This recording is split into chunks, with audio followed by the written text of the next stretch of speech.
Je suis venu recadrer ta pensée sur l'essentiel qui est le salut de ton âme. Certainement, tu te dis que moi je vis ma vie que je veux.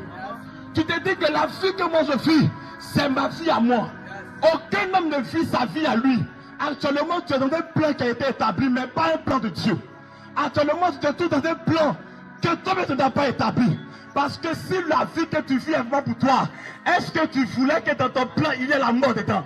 Est-ce que tu voulais que le plan que tu veux, il y ait dedans la maladie? Est-ce que ton foyer est comme tu voulais? Lorsque j'établis pour moi un bon plan, le plan que je vais établir va être un plan dans lequel il n'y a pas de mort, il n'y a pas de difficulté. Mais actuellement, est-ce que la vie que tu mènes, c'est la vie que tu voulais mener? Le plan que Dieu a tracé pour toi, c'est un plan de bonheur, de bonté, de prospérité. La Bible m'enseigne que lorsque Dieu crée l'homme et il établit dans le plan, il n'y avait pas coronavirus, il n'y avait pas célibat. La preuve en est, Dieu emmène la femme pour l'homme. Dieu même établit une relation véritable pour l'homme et Dieu donne la santé à l'homme. Dieu donne les biens matériels pour l'homme. Dans le premier plan de Dieu, il n'y avait pas de mort. Mais le second plan du diable, le plan que le diable avait pour l'homme était un plan rempli de maladies, un plan rempli de mort. Je vais simplement te dire, actuellement tu es en train de vivre une vie, tu penses que c'est la vie que tu veux. Mais qui sont les acteurs dans la vie dans laquelle tu es? Qui sont les acteurs dans le plan dans lequel tu es? Tu es en train de bâtir une maison, un foyer. Mais qui est l'acteur du plan que tu as tracé pour toi? Qui est l'acteur de ton foyer? Qui est l'acteur de la vie que tu es en train de vivre? Qui sont les acteurs? Parce que lorsque une pièce théâtrale est établie, on va sélectionner les véritables acteurs afin que cela puisse réussir. Le plan de Dieu pour toi, c'est que partout où tu iras, il y a des anges avec toi. Le plan de Dieu pour toi, c'est que partout où tu iras, il est avec toi. Mais le plan du diable pour toi, c'est que partout où tu iras, tu finisses dans la mort, tu finis dans la maladie, tu finisses dans les difficultés. Le plan de Dieu pour toi, c'est que la finalité, ton âme soit sauvée. Le plan de Dieu pour toi, c'est qu'à la fin de ta vie, ton âme soit sauvée. Tel est le plan de Dieu pour ta vie. Mais le plan du diable pour toi, c'est qu'à la fin, ton âme soit perdue. Je vais simplement te dire, dans le plan de Dieu, il y a un pont pour arriver au plan parfait de Dieu. Et le pont par lequel Dieu veut que tu t'introduises au plan parfait, c'est la personne de Jésus-Christ de Nazareth. Parce que dans le chantier, il y a toujours un chef de chantier. Et le chantier de ta vie, le chef chantier, c'est la personne de Jésus.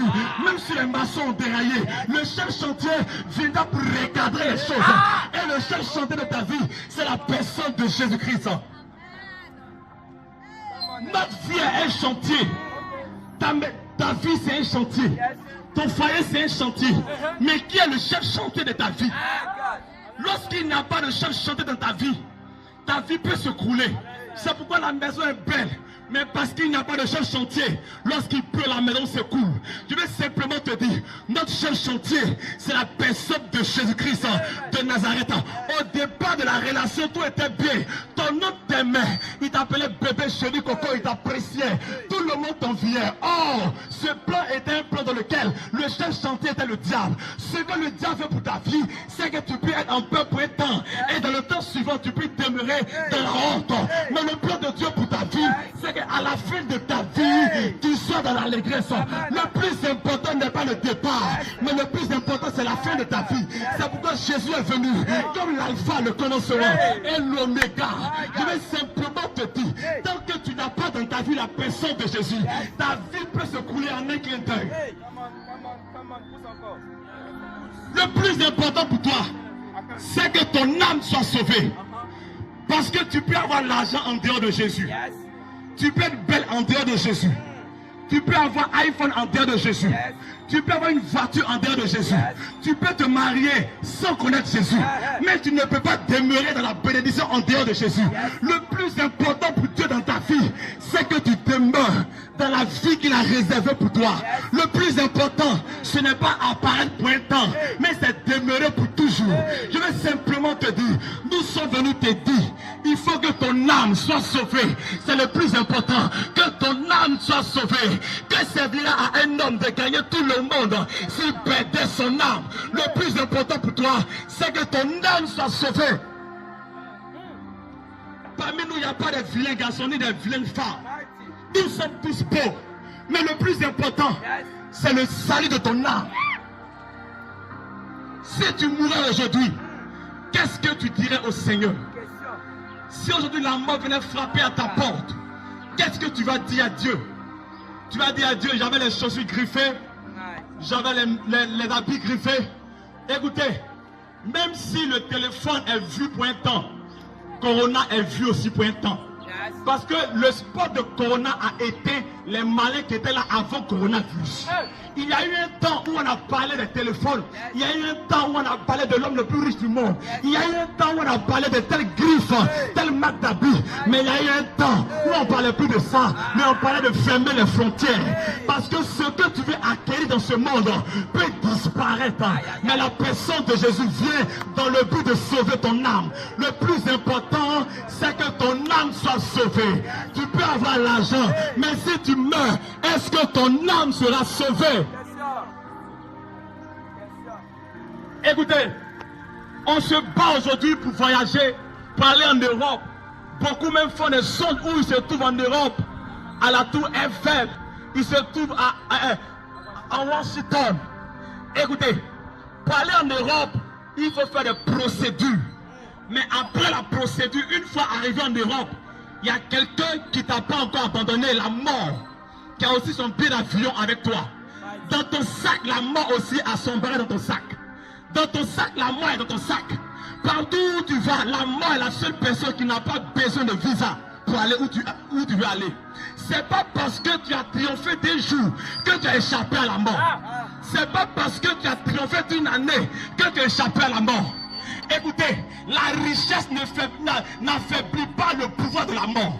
La beauté n'affaiblit pas le pouvoir de la mort. Ce que tu as ne rend pas impuissante la mort. Ce que tu es n'affaiblit pas l'autorité de la mort. Ce qu'on dit de toi n'est pas capable d'affaiblir le pouvoir de la mort. La seule personne qui a affaibli, qui a terrassé, qui a humilié, qui a triomphé de la mort, c'est la personne de Jésus. Et Jésus te promet la vie après la mort. Je veux simplement te dire, actuellement tu vis la vie que tu veux parce que tu es incertain. Tu ne sais pas où est-ce que tu vas aller. Une personne qui est incertaine, elle vit comme elle veut. Parce qu'on ne sait pas. On ne sait pas ce que demain nous réserve. Il fait chaud dans le cimetière, mon gars. Vivons notre vie en même temps. Je veux simplement te dire, lorsque tu es incertain, tu vis la vie comme tu veux. Mais quand tu es certain, tu prépares ton bagage. Parce que tu connais la destination, où est-ce que tu vas. C'est parce qu'on est certain qu'on prépare nos bagages avec le visa, le passeport, qui est la personne de Jésus-Christ de Nazareth. Le plan pour ta vie, c'est que tu aies dans ta vie l'architecte véritable, qui est la personne de Jésus-Christ. Certainement, tu as mis ton espoir sur l'argent. L'argent a été pour toi un architecte, mais à un moment de ta vie, l'argent t'a déçu. Tu as mis ton espoir sur le président, mais à un moment de ta vie, il t'a déçu. Même ton mari t'a déçu.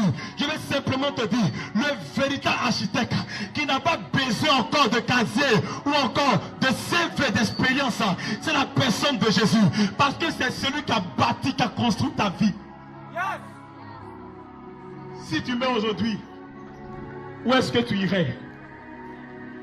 Il est vrai que